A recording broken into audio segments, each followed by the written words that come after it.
Bienvenue, petits amis. Installez-vous confortablement sous une couverture douce, fermez doucement les yeux si vous le voulez, et écoutez l'histoire d'un petit escargot qui cueillait des étoiles.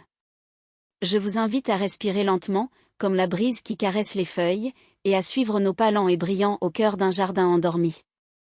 Partie 1, le jardin et l'escargot.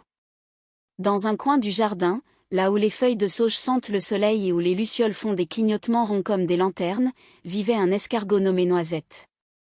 Sa coquille était en spirale, douce comme un coquillage, et brillait parfois d'une teinte ambrée quand la lune la caressait.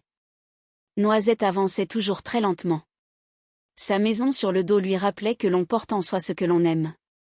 Il aimait écouter le chant des grenouilles distantes, sentir la rosée sur les pétales, et regarder le ciel quand la nuit tombait. Une nuit claire, Noisette leva ses antennes et remarqua quelque chose d'extraordinaire, le jardin semblait couvert d'une poussière d'argent. Les étoiles, partout au-dessus, luisaient comme des petites lanternes.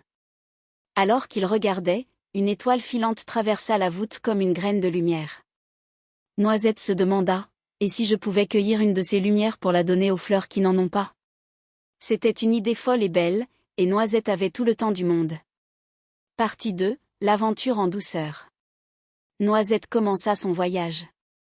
Il escalada des feuilles larges comme des bateaux, longea des tiges qui sentaient le miel, et suivit des chemins de terre qui sentaient l'ombre. Il apprit à reconnaître la différence entre un chemin rocheux et un chemin de mousse en posant simplement son pied glissant. Sur la route, il rencontra une coccinelle rouge qui lui apprit une chanson pour compter les étoiles, et un hérisson endormi qui offrit une aiguille pour mesurer un rail de lune. Chaque rencontre lui apportait une petite leçon, la patience, l'écoute, et la joie de partager. Au sommet d'une feuille de chêne, près d'une goutte de rosée, Noisette s'arrêta. La goutte tremblait comme un globe et reflétait le cosmos. En observant de plus près, Noisette comprit que l'on ne cueille pas les étoiles comme on cueille une fleur. Les étoiles sont très loin, bien plus loin que la plus haute montagne. Ce sont des soleils comme le nôtre, mais leur lumière voyage longtemps avant d'arriver. Pourtant, la rosée pouvait attraper la lumière des étoiles et la garder un instant. Noisette apprit qu'on peut cueillir la lumière, l'attention, et le bonheur, en faisant attention aux petites choses. Partie 3, le partage de la lumière. Avec une feuille comme panier, Noisette commença à ramasser des gouttes de rosée argentée.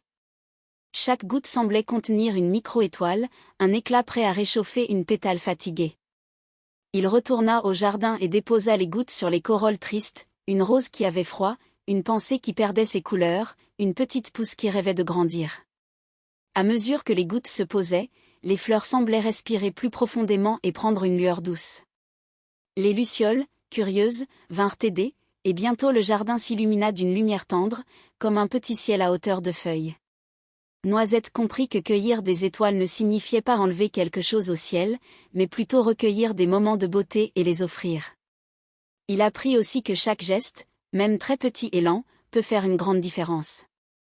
Les autres habitants du jardin commencèrent eux aussi à partager, la coccinelle offrit des comptines, la salamandre régla la température des rochers, et une vieille chouette raconta les histoires des constellations. Ensemble, ils inventèrent une petite fête des lumières, très douce, où l'on chuchotait plus qu'on ne parlait. Conclusion douce et leçon. Alors que la nuit s'étirait en un grand drap bleu, Noisette rentra sous sa feuille en se sentant léger. Il avait cueilli des étoiles, mais surtout, il avait appris à cueillir la patience, l'attention et le partage.